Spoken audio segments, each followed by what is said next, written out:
does SLOC stand for before we even begin? Schenectady Light Opera Company. It's a very old-fashioned term. There you go. And it is from 1926, 1926, right? Yeah. So what is SLOC and how did it begin? Yeah, so we're now known as SLOC Musical Theater. Light opera is kind of a term that's like comedic opera that was used kind of at the turn of the century and a long time ago. So SLOC Musical Theater provides theater opportunities for people around the capital region. Specifically, we operate out of Schenectady off of Franklin Street. We've been around since 1926, and I think what makes us stand out a little bit, because there's tons of community theater in our area. We're very blessed with the amount of talent and whatnot.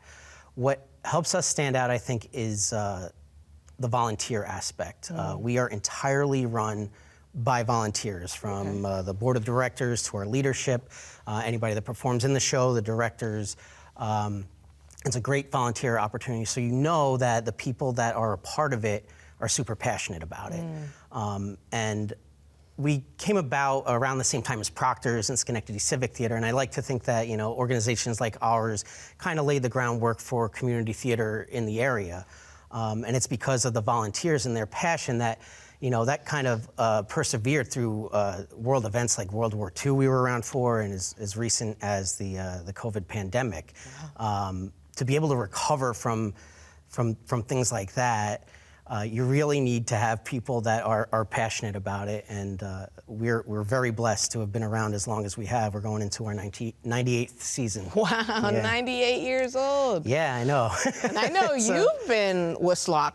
See, I think you started off on the marketing committee, and now you're the president of SLOC. Yeah, so how did that journey? So I started out actually as a performer. I was in my early 30s and kind of trying to find some sort of fulfillment in my life, to find myself a little bit. I was single and I wanted something a little bit different. And my sister, Christine, really started encouraging me. She said, "I think musical theater's for you." My sister's been involved in theater for years. She's been with SLOC since the turn of the century, which sounds like a really old-fashioned sentence at this point. I went into an audition for the first time, and I am not what anybody would call the songbird of a generation. But apparently I did enough that I was cast in an ensemble role. The rest is history. Like, I fell instantly in love with the idea of community theater, and with SLOC specifically. Just the camaraderie between the cast, the support we got from the board. And you mentioned the marketing committee.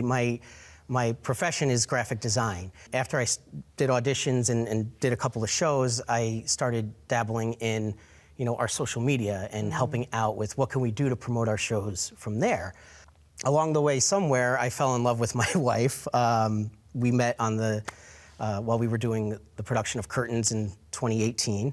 And then shortly after that, I was tapped. I must have done something right, because they wanted me to, for some reason, be on the board of directors. And I'm like, well, that's a good way to give back. I can see how this place operates and where we can have improvements. So I joined the board in 2021, and then was elected vice president in 2022, served 2 terms, and was just now recently, you're president, yeah. just kind of climbed the ladder unexpectedly. I'm honestly very humbled. I didn't think I would be at this point, but it's really just like a privilege to be able to serve the community and to do anything that I can to help out. Yeah, and it shows you care, Yeah. It shows you care and you have the passion there.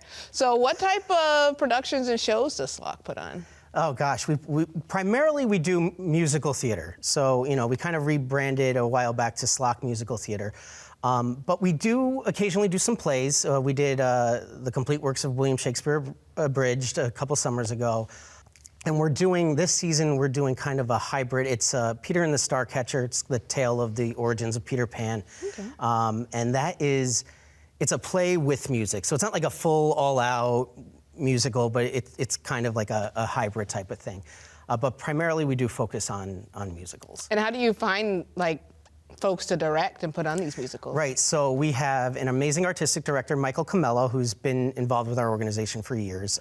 He assembles a team each year of a show selection committee. It's made up of a diverse group of members from not just SLOC, but sometimes from the community, different backgrounds, different experiences. And they get together and they try to figure out, hey, what's going to work for a season. They put out a call for directors in the area to submit. They can submit as many shows as they want. And then they kind of pick from there, but there's just so many variables that come into selecting a season, as you can imagine. Yeah. You know, we usually aim to have something a little modern, like we're doing School of Rock and Mean Girls high school version this year. And then you want something classic for some of the older crowds, so we're doing Pippin is closing out our season. And then one that tells a story that people may not have heard of before, but has an important message, like Falsettos, which talks about sensitive topics around LGBTQAI rights and the AIDS crisis. And the exciting thing about this season is it's entirely consists of new directors that are all female. Wow. Okay. Step in the right direction. That's great. Definitely excited for that. So I know you do like a lot of community-based, like educational workshops and programming. So what does that look like to like a newcomer? Like how do they get involved? Yeah, so I mean, one of the productions that we do every season for past decade or so is our youth production. It's a high school production. The cast is entirely made of high school students. And Mean Girls, we just had auditions about a month or so ago, and like 100 local kids came and auditioned. Wow. And the talent in the capital region is absolutely outstanding. Like it was really, really tough from what I've heard to really narrow it down. But aside from that, one thing we started implementing last year was our youth production assistant program. We've discovered that there are a lot of kids that love musical theater, but they're not really the stage type, but they want to be involved in some way. Like they just don't want the spotlight on them, believe it or not. And so we have people assisting with directing, with lighting, with sound, with makeup, stuff like that. So, they get the opportunity to do that. As far as workshops go, each year we do a series of different workshops. So this year it's not all set in stone, but we'll usually do something focused on choreography or how to prepare for an audition, how to prepare musically versus acting for an audition, stuff like that. And it's not always open to just youth, though we want to, put a lot of our focus towards that, but it's open for adults as well. Last year, we actually had a workshop with Gabby Pizzolo, who, if you don't know her, she was in Matilda on Broadway, Fun Home on Broadway, two of the shows that we did last season. She actually has a recurring role now on the show Stranger Things as Susie, which is Dustin's girlfriend, if you're familiar with the show. I do know. I am it's a Gabby big stranger. Pizzolo. Yep. She's a SLOC alum.